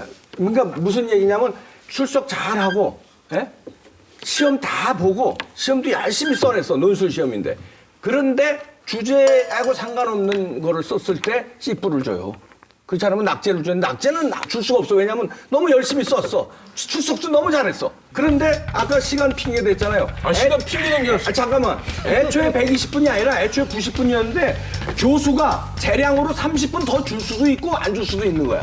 90분에 맞춰서 썼어야 되고 주제가 뭐가 잘못됐냐면 대통령 국정농단 최순실 사태에 대해서 파헤치라고 특검을 열어준 건데 줄줄이 뭐 보여주는 걸 했는데 핵심을 찌르지 못했고. 핵심은 뭔데요? 핵심은 뭐예요? 국정농단에 대해서 지금 국정농단을 다 한 거 아니야? 우병우도 못 잡아놓고 지금부터 다 한 건데 뭘 삼성 이재용도 하고 다 한 건데 우병우도 못 잡아놓잖아. 추상적인 단어를 자꾸 그게 얘기해. 왜 못 잡아놓냐면 아니 이제 잡아놓으려고 그러는데 시험지 뺏어가 버리는데 어떡해요. 저는 확실히 이번 성과를 보면은 뭐 굉장히 한 일이 많은 것처럼 보여요. 뭐 잡아가둔 사람도 많고. 하지만은 딱 요거 캐치할 만한 걸 뭔가 잡았느냐라고 한다면은 아까 이재용 부회장 구속을 하나의 성과로 보는 사람도 있지만은 지금 시점에서 제 생각에는 오히려 국정농단과 관련돼 가지고 어떤 실체적 진실들을 밝히려고 했으면은 우병우 수석에 대한 어떤 수사 정도는 철저하게 진행했어야 되는 거 아닌가라는 생각하게 되는데 특검도 본질적으로 알아요. 우병우 수석에 대한 국정농단 수사를 진행하지 못한 게 자기들의 오점이라는 걸 알기 때문에 막판에 이상한 말을 하고 지금 특수성을 종결합니다. 한 번 더 청구하면 될걸? 뭐 이런 거. 거의 이런 거잖아요. 검찰한테 던지는 말이. 그러니까. 내가 지금 밥 다 해가지고 냉장고에 넣어놨으니까 이제 전자레인지 돌리기만 하면 돼. 이런 식으로 해놨는데 만약에 진짜 그 전자레인지 돌려서 밥이 되면은 제가 인정하겠는데. 몇 점 그러니까? 저는 그냥 한 70점? 70점. C0. C0. 자, 이제 우리 검사님. 제가 결론을 내릴게요. 네. 저희가 뭔 결론? B 플러스입니다. B 플러스. 예. 그럼 85점. 박영수 특검의 입장에서라면 어떻게 수사를 했고 어떤 결론을 내렸을까 이런 생각을 해봤는데 정말 열심히 했어요. 네, 정말 그 밤낮 안 가리고 휴일도 정말 반납해가면서 열심히 했기 때문에 일단은 그 노력한 점수가 후하다. 그러면 A+이나 A0를 못 줬냐? 몇 가지가 있어요. 첫째로 법리에 있어서는 좀 약했다. 이게 첫째 이유입니다. 뇌물죄에 대해서 국회 탄핵 소추위하고 궤를 같이 하기 위해서 뇌물죄로 그거를 의유를 했는데 저는 이게 법원 가서 반드시 문제가 된다. 약간 좀 무리한 법 적용 아니었나 이런 생각을 했고 아까 그 경제공동체 이론에 대해서 항상 저는 회의적이었고 또 한 가지는 이중 기소의 위험성이 있다. 이미 검찰에서 최순실에 대해서 직권남용 부분으로 기소를 했는데 이걸 또다시 뇌물로 하게 되면은 사실상 기본적 사실관계가 같은 건데 이중 기소했다면은 이거 역시도 나중에 법원에 갔을 때 공소 기각이 될 수가 있다라는 거죠. 그렇게 안 해도 충분히 특검에서 할 역할을 많이 한 걸로 보였는데 약간 좀 업된 거 아닌가. 국민들이 워낙 지지를 해주니까. 특검의 복덩이 누군지 아세요? 특검의 복덩이 요정이 된 이분의 추가 활약도 기대가 됩니다. 수사가 난항을 겪을 때마다 수사가 막 어려울 때마다 결정적인 증거를 내놨던 바로 이 사람 장시호 이야기입니다. 박영수 특검이 꼭 집어서요. 장시호가 상당히 기여를 했다. 이 심증을 굳힐 수 있는 진술을 참 많이 했다. 이렇게 칭찬할 만큼 그녀의 활약은 대단했습니다. 아니 근데 큰 틀에서 봤을 땐 장시호가 낚인 것 같지 않아요? 그러니까 다 낚여가지고 다 얘기한 다음에 하지만 이것이 뭔가 재판이라는 것에 영향을 미치진 않을 것. 제가 너무 그렇게 보는 게 있는지 모르지만 그 최태민 가게에서 일구는 형성된 재산이 엄청나게 앞으로 더 많이 있을 거라고 봐요. 왜냐면 정윤회 씨가 한창 부부 사이 좋을 때 단기간에 60여 회를 독일을 갔다 와요. 이 세상에 1년 반인가 2년 동안에 60여 회 독일을 간다는 게 뭘 의미하는 거죠? 근데 그 사이에 500여 개의 그 페이퍼 컴퍼니가 생겨났다는 거거든요. 그 집안은 사실 감춰져 있는 재벌 가문 비슷하게 돈이 줄레줄레 연결되어 있는 것 같은데 그것을 장자 승계하듯이 누군가가 딱 맞는 것 같아요. 그러니까 최태민 이어서 대권을 최순실이 잡았던 거예요. 그 다음 차례로 장시호가 자기를 생각하는 게 아닌가라고. 장시호가 많은 비밀을 알고 있고 최순실은 장기 구금될 게 틀림없고 자기라도 빨리 나와서 그 최태민 가게에서 일군 재산의 관리 또는 뭐 그 은폐 뭐 이런 것들을 염두에 두고 있는 게 아닌가라고. 그 재산 은닉 못 밝혀낸 것도 특검이 잘못한 거예요 이번에. 그거 안 됐죠. 차명 확실히 좀 다 뜯었어야지 그거를 다 확실히 아유, 특검이 뭘 어떻게 다 해요 그러면? 너무 시간이 짧았어요. 평생 멘트했던 장시호가 특검에서 18번 출석해서 최다 소환자로 이제 등극을 했는데 이규철 특검보가 이제 특검에서 출석한 장시호에게 오늘 뭐예요? 그러면 오늘 숙제 받았다 그러면서 특검팀 사무실 18층에 있는 작은 방에 들어가가지고 혼자서 이렇게 컴퓨터로 그러니까 수사를 한 것도 아니야. 아는 거 쓰라 그러면 다 써준 것 같아. 낚인 거예요. 네. 그래서 장시호가 작성한 진술 조서가 10가지가 넘는다 그러더라고요. 그러니까 특검 입장에서는 굉장히 고맙죠. 근데 지금 이제 그것도 김가부 쌤 논리로 하면 음모론이잖아요, 결국. 우리가 청문회에서 장시호 씨 봤지만 만만해요? 그렇지, 만만치 않은. 순진해요? 네. 절대 아닙니다. 그 모든 행동, 특검보들과 친하게 지내고 귀여운 여성으로 변신할 때에는 이 사람 나름의 보관이 있는 거예요. 제가 보기에는 그렇게 봐요. 근데 제가 이게 어쩌다 보니까 제가 장시호를 잘 알고 있는 또 스타일리스트 한 분이 증언하는 걸 들었는데 어느 것도 기획을 할 만한 사람이 아니래요, 장시호 씨가. 아, 이 시나리오에서 내가 빠져나가는 길은 요거다 이렇게 해서 어떤 행동을 할 정도로 치밀하지 못한 스타일이고 전체적으로 근데 수사 과정에서 보여준 건 부침성은 엄청났다는 거예요.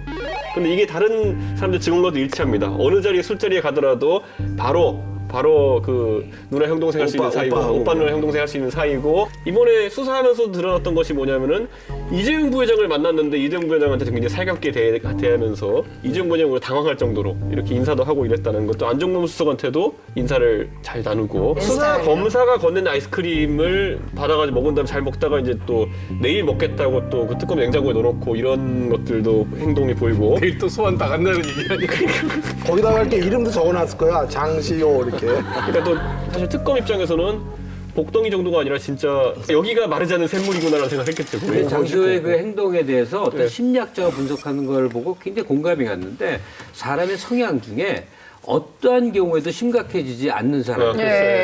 목에 칼이 들어와도 막 웃는데 그런 성격이 타고난 사람이 지금 중요한 얘기인데 목에 칼이 돌아도 웃는다고 그랬잖아. 그런 사람이 바보라서 목에 칼이 돌아서 웃을까요? 진짜 담대하면 진짜 깡이 좋은 사람이면 오히려 큰일을 당했을 때 웃습니다. 최순실 사태 터졌을 적에 그때 뭐 제1 권력이 최순실, 제2가 정윤회, 제3이 박근혜 있잖아요. 이거 터지자마자 무슨 얘기가 나오냐면 몸통은 장시호다. 이런 얘기가 몇 달 전에 나왔죠. 맞아 있었어. 안민석 의원이 이거를 깡이 좋고 다 작전회에서 지금 하는 거예요. 예전에 흥선대원군도 왜 그 대원군 되기 전까지는 그리고 한 명회가 살생부로 다 죽이기 전에 자기가 수년간 바보 행세를 합니다. 묘직이었죠, 그때. 그 다음에 한 명회가 다 죽입니다. 장시호가요, 이거 특검에 협조하면서 무슨 바보라서 히히덕거리고 뭐 아이스크림 갖다 놓고 다 쇼입니다. 이 사람이 몸통인데 거대한 거를 알고 있고 거대한 걸 지키기 위해서 쇼를 하는 그러니까 연기력이 좋은 거다. 뭐처럼 동의하는데 가장 핵심 뭔가를 감추기 위해서 나머지를 다 꺼내는 거예요. 그렇지. 그게 핵심만 지키고 전략이 되는 건데 쇼가 아니라 다 털으면 정말 믿을 거 아니야. 다 털었는데 실은 무언가 정말 감출 게 있는 거예요. 그러니까 그런 행동. 장시호 씨를 너무 그냥 대단하게 보시는데 제가 보기에는 그냥 왜요? 머리 좋아 보이는데. 죄수의 딜레마예요. 그러니까 검찰에다가 뭐 이제 사실상 프리바게닝 같이 자기 죄는 좀 덮어주고 자기 구형 좀 작게 해달라. 뭐 이런 거지. 뭐 그걸 이렇게 장시호가 어마어마한 게 있다면 특검에서 바로 그 수사를 들어가죠. 그렇게 되면 장시호랑 검찰하고는 어떤 딜도 되는 게 아니에요. 이 상상을 못해서 그래요. 장시호는 최순실이고 돈이고 뭐고 다 이건 싹 다 잡아가도 상관없는 거야. 한 사람만 지키면 되는 거라고 상상을 해보자. 예를 들어서 내가 박종진의 비리고 한미병의 비리 김가수 다 깜빵 보내도 내 마누라만 내가 지킨다. 그러면 나 싹 다 보내 여기. 그러니까 한 사람이 누굴까? 상상에 맡깁니다. 노 변호사는 어떻게 장시호의 협조가 어떻게 누구를 보호하기 위한 거냐 아니면 감형을 노린 거냐 어떻게 생각하십니까? 특검이 뭐 칭찬할 정도로 특검 입장에서는 굉장히 뭐 도움이 많이 됐던 것 같습니다. 장시호 씨가 없었더라면 사실 뭐 난항에 빠졌을 수도 있었기 때문에 그 점에 대해서 뭐 특검이 뭐 칭찬하는 점은 이해는 합니다. 다만 장시호 씨가 이렇게 뭐 추앙받거나 영웅화돼서는 안 됩니다. 장시호 씨의 본질은 어디까지나 국정농단의 한 축이었다는 점입니다. 어디까지나. 그리고 수사를 받는 피의자고 이제 처벌을 이제 받아야 되는 그런 사람이라는 점이고요. 특검이 또 의미심장한 얘기를 했어요. 적극적으로 장시호 씨가 협조는 했는데 결코 미리 얘기하지는 않았다라는 거거든요. 우리가 물어보는 데에 답을 했을 뿐이지 미리 자발적으로 뭐를 내놓거나 점검을 내놓거나 하지는 않았다는 거 보면 감형을 위한 나름대로 전략이었는지는 모르겠습니다만 완전한 휘슬 브로어는 아니었다. 그렇죠. 2달 전에 체포 당시에 검은 패딩에 이제 얼굴 파묻고선 이렇게 딱만 보고선 들어갔잖아요.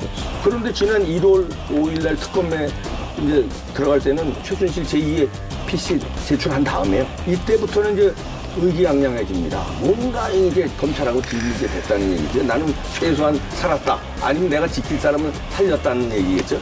법정에서 이모하고도 마주쳤는데 뭐 아주 임하고도 뭐 아주 당당하게 또 특검 나올 때는 아주 여유 있는 포즈를 취하면서 나오잖아요. 완전히 달라졌어요. 어쨌든 이 장시호가 얼마나 이제 특검에다가 이쁘게 보였는지 그 윤석열 그 수사팀장이 우리 시호 이랬대요. 어쨌든 간에 장시호 때문에 뭐 JWC라든가 뭐 미얀마 케이탄 프로젝트 뭐 이런 게 다 이제 그 까발려졌잖아요. 근데 또 장시호 씨가 사실 성적은 별로 안 좋았잖아요. 지난번에 황 원장님께서 뭐 거의 다 가로 별로 안 갔는데 좋은 게 아니라 더 상당히 안 나쁠 수 좋았죠. 없는 근데도 기억력이 아주 좋답니다. 그러니까 공부를 못한 게 아니라 안 한 거다. 안 한 거다. 그렇죠. 기억력이 좋고 제가 볼 때는 기억력뿐만이 아니라 판단력이 빠른 거예요. 딱 봐서 자기가 살아야 되겠다 싶으니까 여기서 그냥 꼬랑지 딱 내리는 거. 이제 장시호 같은 경우에도 지금 본인이 이제 여기저기 특검에서 나머지 사람들에 대해 가지고 폭탄을 던지고 있잖아요. 장시호도 지금 좀 골치 아픈 게 이 사람은 자기 혐의가 지금 있잖아요. 동계 스포츠 영재센터 그렇죠. 때문에 그거 관련해서 또 이제 이규혁 씨가 또 이제 뒤에서 장시호한테 폭탄을 던지고 있거든요. 그러니까 이 위치도 그리 편한 위치는 아닙니다 지금. 거의 이전 투구가 되는. 그러니까 이전 투구가 지금 벌어지고 있는 상황이고, 전 아까 그래서 얘기한 것처럼 뭐 어떤 대단한 계략보다는 각자 살기 위한 이제 이전 투구가 시작되었다라고 보는 게 맞는 것 같아요. 실제로 수사하다 보면은 이 구속 기간이 길어지면요 이렇게 돼요. 구속 기간 길어지면 분명히 이전 투구 생겨갖고 부는 사람 생긴다. 스위스 블러 생기고 뭐 서로 막 물고 뜯고 할 거라고. 30명이니까요. 네, 그럼요. 무조건 구멍은 나오죠. 90일간의 수사를 마치고 특검 사무실에서 법원으로 둥지를 옮긴 특검. 본인들이 재판에 넘긴 최순실, 이재용 부회장 등 이 30명의 피의자들의 혐의를 입증해서요. 유죄를 이끌어내는 과제를 여전히 안고 있습니다. 그리고 이 사람과도 승부를 봐야 됩니다. 영장 청구 현재 스코어 0대1로 지고 있는 바로 우병우 전 수석입니다. 자, 검찰이 영장을 재청구하면 무조건 구속될 것이다. 박영수 특검이 수사를 마무리하면서 남긴 한마디입니다. 우병우 전 수석의 구속을 100% 자신하는 데는 이유가 있어 보이는데 특검이 우병우 전 수석을 구속시킬 비장의 카드를 갖고 있는 걸까요? 그러니까 이건 추측입니다만 이제 우병우 수석의 범죄 행각은 굉장히 잡아내기가 어려운 게 직무의 연장이었거든요. 그렇죠. 근데 이게 위법한 것이냐를 찾으려면 되게 어렵잖아요. 그래서 구체적인 게 있어야 되는데 바로 2014년 세월호 때 광주지검이 이제 압수수색해갖고 해경 조사하려고 그러니까 우병우가 구체적으로 막았단 말이에요. 이걸 왜 막지? 오히려 수사를 하라고 독려를 했었어야 되는데 그러면 사건의 책임이 청와대에 올까봐 막았다라는 게 지금 해석인데 박 특검이 뭔가 자신하는 게 있다면 이거 아니었을까? 이걸 조사했으면 됐는데 특검의 그 수사 대상이 적시돼 있었대요. 근데 이거는 수사 대상이 아니었다는 거예요. 그래갖고 빠졌는데 이게 이제 특검이 종료됐으니까 검찰로 넘어오면 검찰은 무엇이든 할 수 있거든요. 그랬을 때 검찰은 세월호 수사 방해권을 직권남용으로 보고 집어넣을 수 있다. 이렇게 지금 자신한 게 아닐까라고 추정을 해봅니다. 특검의 가장 중요한 것은 사실 박근혜 대통령에 대한 조사였을 겁니다. 박근혜 대통령 수사와 최순실 씨, 그다음에 대기업, 그다음에 블랙리스트와 관련해서 아마 수사를 먼저 했던 것 같고요. 우병우 전 수석에 대한 수사는 우선순위에서 좀 밀리면서 뒤늦게 출발한 것이 아닌가 싶습니다. 그래서 특검의 어떤 뭐 장담에 비춰보면 충분히 우병우 전 수석에 대한 수사는 계속 이어지고 또 특검에 제한된 그런 수사 영역보다는 이제 검찰로 오면은 이제 아무런 제한이 없기 때문에 그 개인적인 비리라도 있으면은 아마 그 부분에 대한 수사도 이루어지지 않을까 싶습니다. 특검이 우병우 구속을 위해서 준비한 폭탄 무엇일까요? 혹시 통화 내역은 아닐까 싶습니다. 특검 수사 결과 우병우 전 청와대 민정수석이요. 지난해 7월부터 10월까지 김수남 검찰총장 등이 검찰 수뇌부와 수십 차례 통화한 것으로 드러났는데요. 근데 저는 개인적으로 이분이 10월 31일 날 그만두거든요, 민정수석을. 네. 그렇다면 7월부터 10월까지는 민정수석에서 검찰총장이나 검찰 수뇌부랑 통화한 건데 그건 얼마든지 가능한 일이 아닌가? 그렇죠. 이런 근데 생각이 이제 듭니다. 그게 시간을 자세히 볼 것 같으면 네. 통화 내용이 뭔지 모르겠지만 2016년 8월 16일이 무슨 얘기냐면 그날 MBC 뉴스 나올 때예요. 그 이석수 감찰관이 모 일간지 기자에게 그 내용 흘렸다는 걸로 해서 카톡으로 복사한 것처럼 해서 MBC 기자가 보도를 하는 그날입니다. 그날 17분 동안 김순환 검찰총장하고 전화를 했고 그 속된 말로 딱딱 아구가 맞는다 그러죠.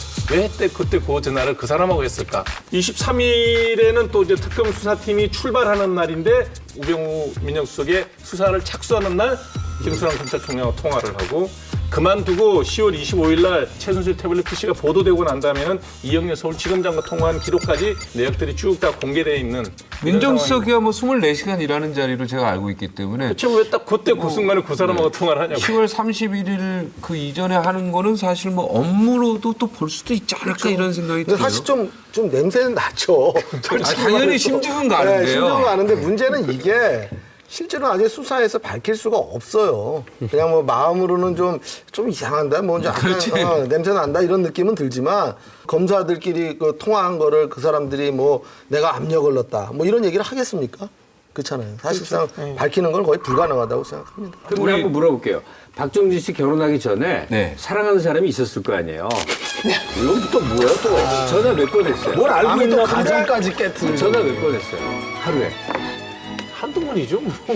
박근혜 대통령하고 최순실 씨가 통화한 내용 나온 다음에 애인도 저렇게 자주 통화 못 한다고 그러잖아요. 근데 그 기록을 한참 깨는 기록이 나온 건데 우병우 전 수석이 지난 7월에서 10월 사이니까 수사 대상이 됐을 때예요. 이때 법무부의 검찰국장인 사람 안태근 씨네, 이 사람하고 7, 8, 9, 10 요 넉 달이죠. 1000통 이상 통화를 했어요. 월화수목 금토일 모두 하루에 10몇 통씩 통화를 한 거예요. 그건 내가 볼 때 인사에 관여했다는 얘기네. 검찰국장이 인사하는 자리니까. 그거는 그렇게 얘기할 수는 하지? 없어요. 왜 그러냐면은 이게 어차피 민정수석이라는 자리가 인사의 검증을 하는 자리고 검찰국장은 검찰 내 인사라는 사람이에요.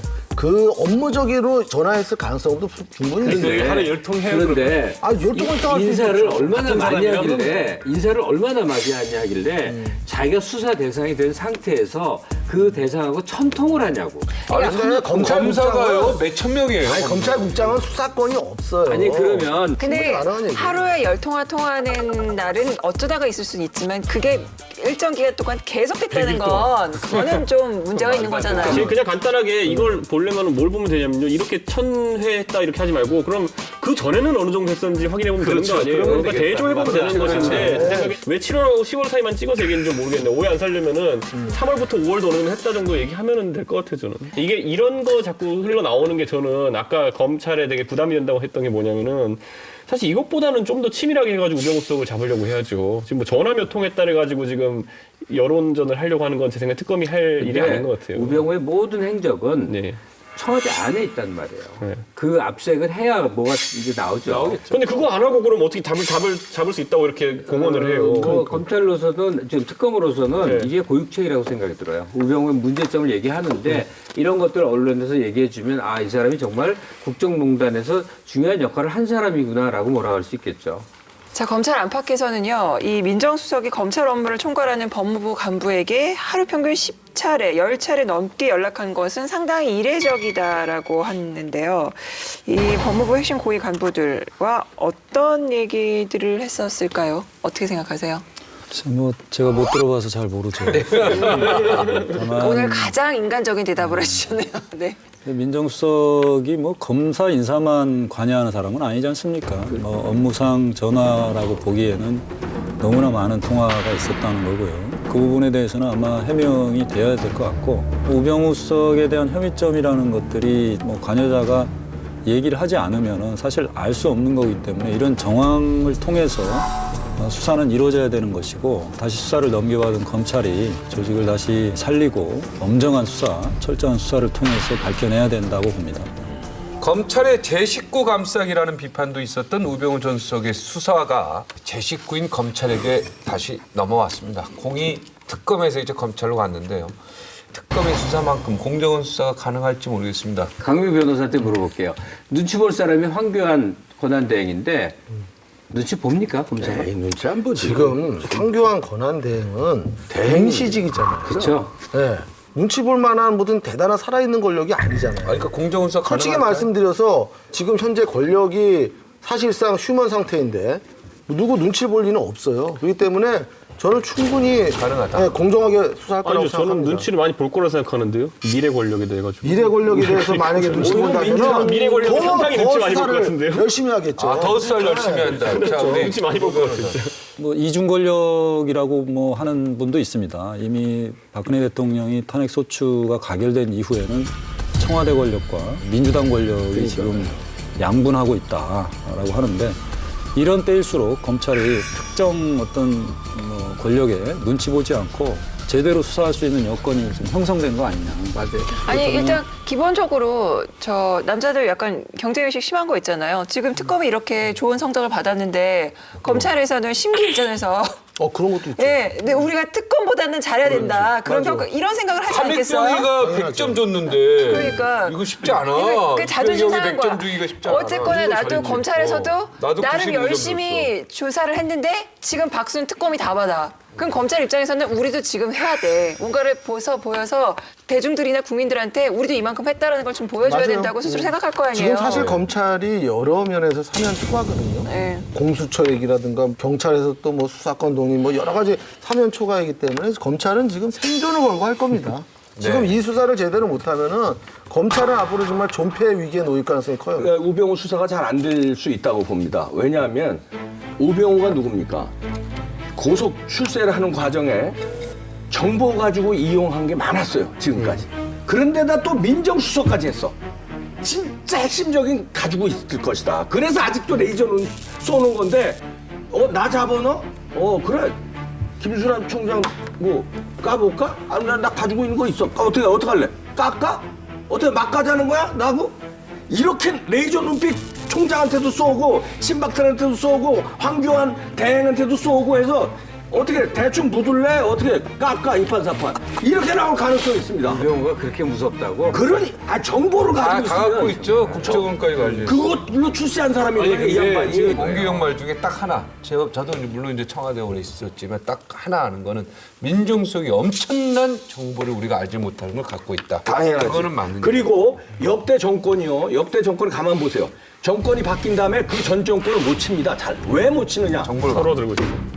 가지고 있어서 나 치면 너 같이 가자. 이것 때문에 다 용서하고 뭐 사면해주고 다 옛날에 그 뭐 부드럽게 해주는 CIA 거예요. 공수해. 보험료로요 다 가지고 있는데 민정수석을 했어. 자. 그리고 이걸로 성공한 사람이야. 이영렬 서울중앙지검이 본부장을 맡은 검찰의 특별수사본부 2기, 일명 특수본 시즌2라고 하는데요. 과연 이 특수본에서 대통령 대면 조사, 그리고 미완결된 세월의 비밀, 재벌 조사 등등 이 가운데 어떤 임무에 가장 먼저 뛰어들까요? 탄핵이 되면은 아마 대면 조사를 하려고 하겠죠. 가장 먼저. 그렇죠. 재벌 조사 같은 경우에는 지금 재벌 조사 삼성 빼고 나머지 지금 다 제대로 진행되지 않던 것들 이거야말로 지금 이미 밥 다 돼 있는 거니까 전자레인지에 돌리기만 하면 되는 상황일 테니까 하나씩 소환을 하겠죠. 이제. 근데 사실 삼성 이재용 부회장의 지금 이 처분만으로도 이제 정경유착의 고리는 끊어야 된다. 그리고 가차 없다라는 건 어느 정도 선례가 생긴 거 아닌가 하는 생각은 들거든요. 이제 이번에 이제 검찰이 아마 이제 수사를 이어받아서 이제 할 텐데요. 수사는 공정하고 철저하게 하자. 네. 형평에 맞게 하고 처벌을 하는 데 있어서는 정상을 참작할 수 있는 거 아니냐. 경제 생각해서 삼성도 수사하지 말고 다 수사 덮자. 이런 거는 앞으로 이런 적폐가 계속 또 노정될 수 있는 거 아니냐라는 거죠. 그래서 저는 수사는 철저하게 해야 된다. 다만 처벌을 하는 데 있어서는 여러 가지 그 경제적인 상황이라든가 뭐 사회적인 부분까지 고려해서 판단하면 되는 것이다. 라고 봅니다. 좋은 얘기네. 좋은 얘기.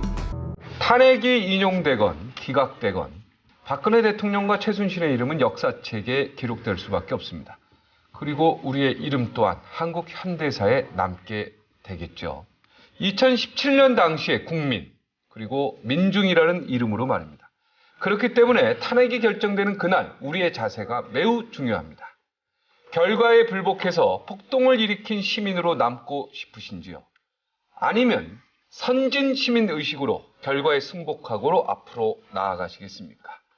우리의 후손들은 헌법재판관들뿐만 아니라 우리의 얼굴 역시 지켜보고 있다는 사실을 잊지 말아야겠습니다. 우리는 강갑이에요. 이게 가져다 준 하나의 가치가 있다면 민주주의에 대한 것입니다.